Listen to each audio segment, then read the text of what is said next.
Welcome to Value Added, the real estate podcast where we speak with the brightest minds in the world of real estate who provide, create, and realize value in an ever-changing market.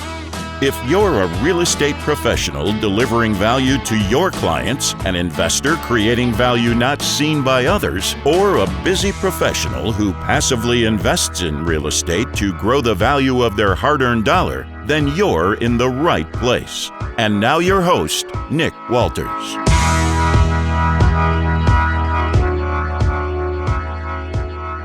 Hey gang, welcome to another episode of Value Added, the real estate podcast. On this week's episode, we're chatting with Erika Benson.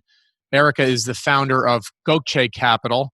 They are a New York City-based investor in raw land around the country. Prior to starting her firm, she was the director of affordable housing for the city of New York. And prior to that, she earned her master's degree in urban policy and management from Columbia University.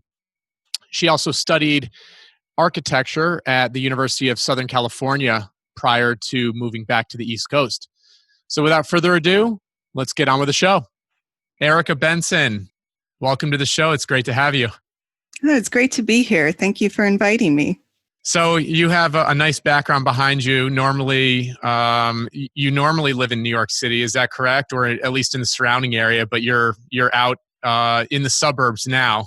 Is that correct? That's correct. Yes, yeah. We're out in Western New Jersey, trying to social distance, and it's nice out here. There are a lot of state parks, so we're able to get out and not to worry too much about social distancing. Tell the listeners a little bit about your background and how you got to where you are today. You've got a pretty diverse background that led you to investing in raw land. Tell us a little bit about your career.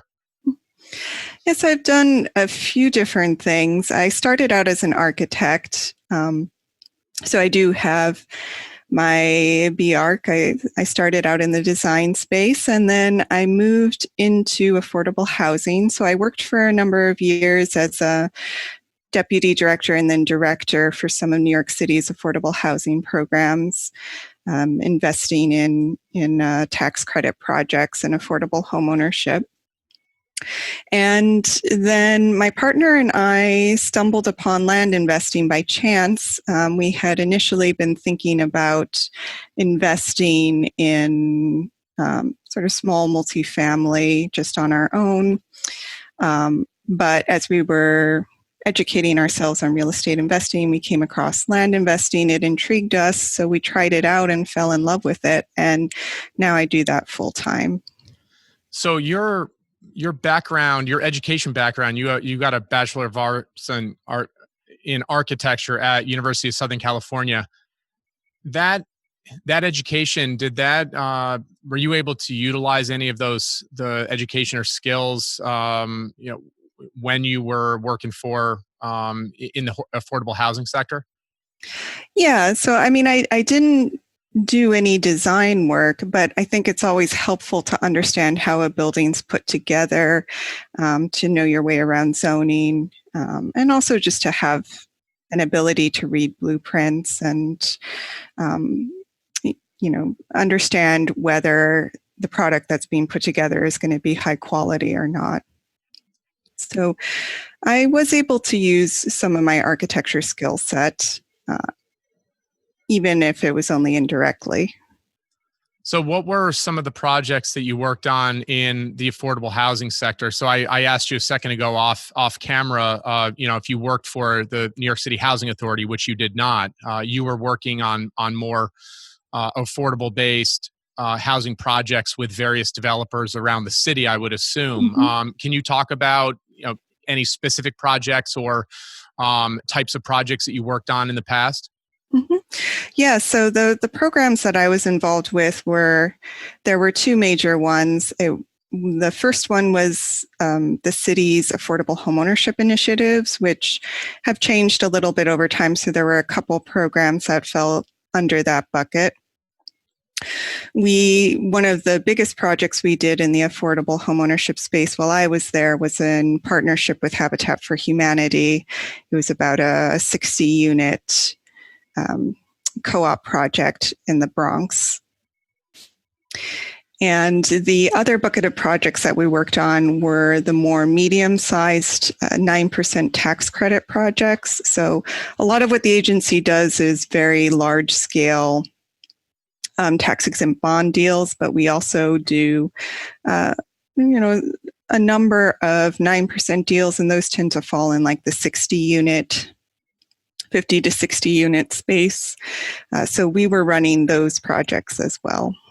And what sort of role did you play in those projects, being the liaison between the with the developer? Kind of what did you serve?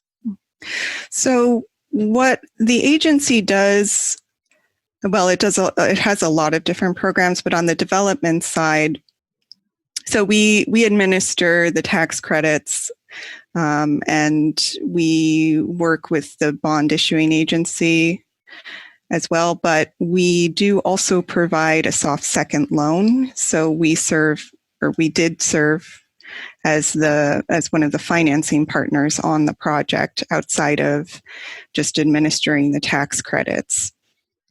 So it was sort of a combination of project management as well as playing the bank or a second bank in the deal.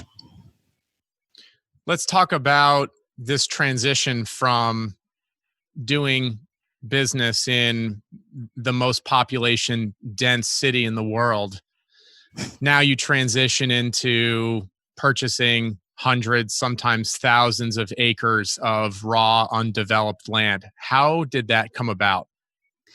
Yeah, so I did kind of go in the opposite direction when I moved to land investing. So my partner and I, we have always loved to travel.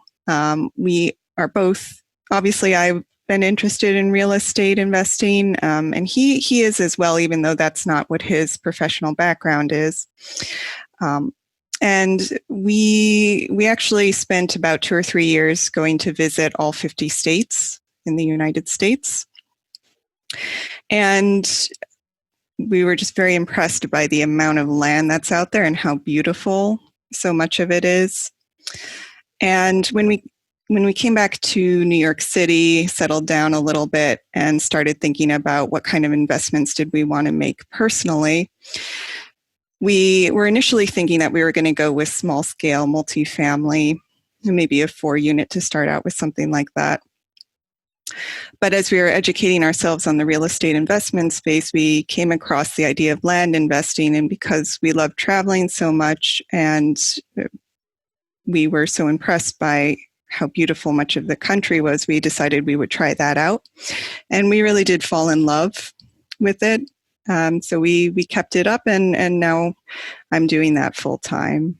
So tell me a little bit about your criteria. What markets are you looking in? What deals do you have under contract, or what pieces of land do you have under ownership currently? Tell us a little bit about the experience from when you first decided to get into that part of the business. Mm-hmm.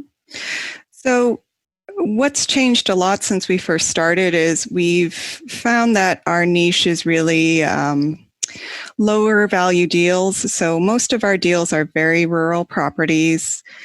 Any one property we're looking to invest no more than $10,000 in, but we do high volume. So whereas initially we were thinking larger scale properties, we've moved into this model of high volume, lower value. And that means that we have probably 20 to 30 properties in our inventory at any one time, but we're selling, 1 or 2 a day. So, and most of our properties we only hold for a month or 2. So it is high volume, high turnover. What kind of spreads are you seeing in in your transactions from when you buy it to the short hold period to when you're selling it? So on the low end, we look to have a return on our equity of about 3x. So we sell it for 3 times what we buy it for. That's on a cash deal. We do also do a number of owner financing deals, and those will have a much higher spread. So some of them could even ultimately have a return on equity of 6 or 7 times what we put into the property. Are you putting any capital into entitling the property, getting it shovel ready for any potential developments? I also want to address any sort of if you've been involved in any conservation easement deals. Kind of what is your exit strategy on a lot of these land deals? So we don't necessarily put any investment into the property itself beyond the initial acquisition, in part because we have a pretty extensive due diligence process. So we want to buy properties that are going to be, if not necessarily shovel ready, at least will be clear of any major issues. So major issues being what? Give me an example. Well, title issues. So you want to make sure that there's no clouds on the title, no liens, encumbrances. Access is a big one with rural vacant land. So making sure that you can at least get to the property, even if you need 4x4 to get out there. In some areas, it's a lot of due diligence with the county to make sure that it's in a legal subdivision, that it has legal access as well as physical access, that there aren't restrictions around drilling a well or installing a septic system, things like that. And of course, environmental issues like wetlands, floodplain, endangered species, things like that. Do you tend to stay away from those land deals that may have wetlands issues or other environmental issues? Yeah, so we tend to avoid properties that certainly have wetlands on them. There are some environmental issues that are less of a concern, like if it's in a flood zone, depending on the property, that may not be as much of an issue. But certainly wetlands are something that we avoid for the most part, unless the price is right. There could be some rare exceptions where if we're acquiring it for a very, very low price and it's a really nice property, like it's a nice woodland or something that someone would want to use purely for recreational purposes, then maybe we would consider it. Give me an example of a seller profile that is selling you a large swath of land. Why would a seller want to reach out to you to sell a large piece of undeveloped land? Well, most of our sellers a lot of them have inherited the properties, or they bought the property 30 years ago thinking they were going to build on it and never did. And for the most part, they sell to us because they have trouble selling on their own, or it's just not worth the hassle to them to go through the traditional sales process, because we do also pay for all closing costs. So when they sell to us, all they have to do is wait for the closing agent to call them. And then they sign the documents and get the checks. So we try to make things very easy. But because we are buying almost exclusively rural vacant land, a lot of the properties that we're looking at are not properties that are necessarily easy to sell unless you have set up a sales machine, or you're turning them over at a high rate and you have a large buyer's list, or you know what sites to list them on. So it's not uncommon for a seller to tell us that they've had it on the market for a year or two and now they just want to get rid of it. How do you determine a piece of land's highest and best use? So we, for the most part, are looking at parcels that you would really, if you were to develop them, you would really probably only be putting a single family home on them. I mean, they're all very rural, so it would be hard to do much of anything else. We also are not necessarily looking at parcels that would be prime farmland or prime timberland.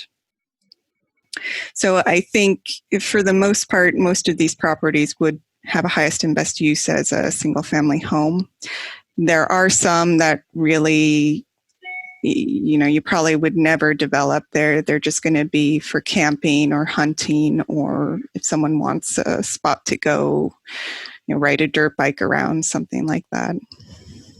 So your potential buyer profile or our end users, somebody who is looking for a larger piece of land to potentially build a single family residence, or maybe even an end user who wants to buy a large piece of land for, to hunt on, or to just to have, is that accurate?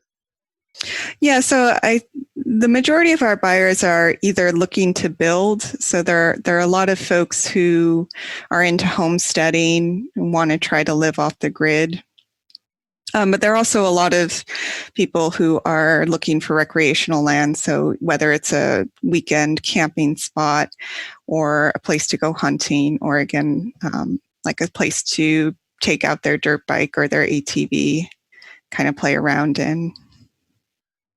I mentioned earlier conservation easements, which is, I'm not totally versed on it. I do know that although it's legal, it's kind of frowned upon with the IRS. But have you ever been involved with, or have potential buyers approached you exploring the feasibility of applying any conservation easements on any land that you own or are trying to sell? Yeah, that's interesting. It actually hasn't come up. And I'm a little surprised by this, because I thought that I would have more buyers who were buying land for the purpose of conserving it, or because they were very into restoring the natural ecosystem. But so far, no one has asked about a conservation easement, although it's something that intrigues us. We were one of our next blog projects is to research them in a little more depth and see if there's something that we can do with them in the future. Yeah, it's again, it's a really interesting topic. It's something that I've been talking to a couple contacts of mine, family offices who are involved in that type of investment. Yeah, it's interesting. Anyway, we're going to conclude this episode with the hard-hitting questions. These are the questions that I like to ask every one of our guests. The first question I like to ask is, what is your why?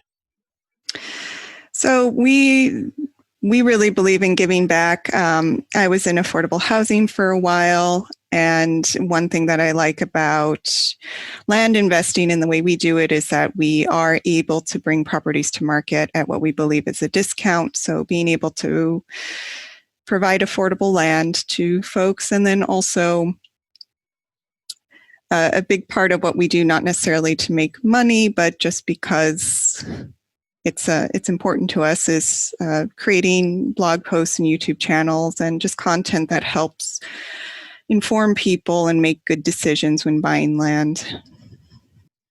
Besides your alarm clock, what gets you out of bed every morning? Well, literally my cat, but just the next project. We're always thinking about new things to do, new content to produce. And there's always a bunch of things to learn, so that usually gets me going in the morning. How do you pay it forward? Again, through our blog posts and YouTube channel, especially with COVID and having a little more time, we've really ramped up the content that we're producing, and that's how we hope to give back to the community. Again, both for people who are just looking to buy one parcel of land, and also for anyone who may be interested in starting their own land investing business. What is one piece of advice that you would give to your 21-year-old postgraduate self? I would say start learning about different ways to invest sooner, play around with different asset types, read more on how to manage money and best make use of the capital that you do have. Lastly, I have to ask about your company name, Gokce Capital. I think I got it right. Yeah, that's right. It's a Turkish word, but tell the listeners a little bit more about the background of Gokce Capital and how that came about. Yeah, I get that question a lot. It was actually, so at the time that my partner and I were starting the business, one of my partner's favorite shows was a Turkish show. It was like a historical drama. And he really liked the name Gokce. And at the time, I wasn't sure if the land investing business was going to be our main thing. So I said, yeah, let's go for it. We'll call it Gokce. I like it. It's very unique, very memorable. Yeah, I don't think there's anyone else called Gokce in the land investing space right now. Finally, how can our listeners learn a little bit? How can our listeners learn a little bit more about you or get a hold of you? Yeah, so you can go to our website at gokcecapital.com. You can email, call, or text at any time. I personally answer all of the phone calls, or if you get voicemail, I'll call back as soon as I can. And if you're interested in our full story, we wrote a little bit about our experience learning how to be land investors in our land investing article, which is gokcecapital.com/landinvesting.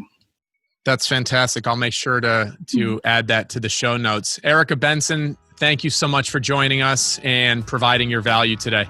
All right, thank you so much for having me. Thanks for listening. If you enjoyed this episode, please make sure to leave a rating and a review, which will help us introduce the podcast to other listeners. Also, don't forget to subscribe to our YouTube channel, which will give you access to other episodes you may have missed. Lastly, if you'd like to learn more about investing alongside us, then head on over to valueaddedpodcast.com. Have a great day, and we'll talk to you next week.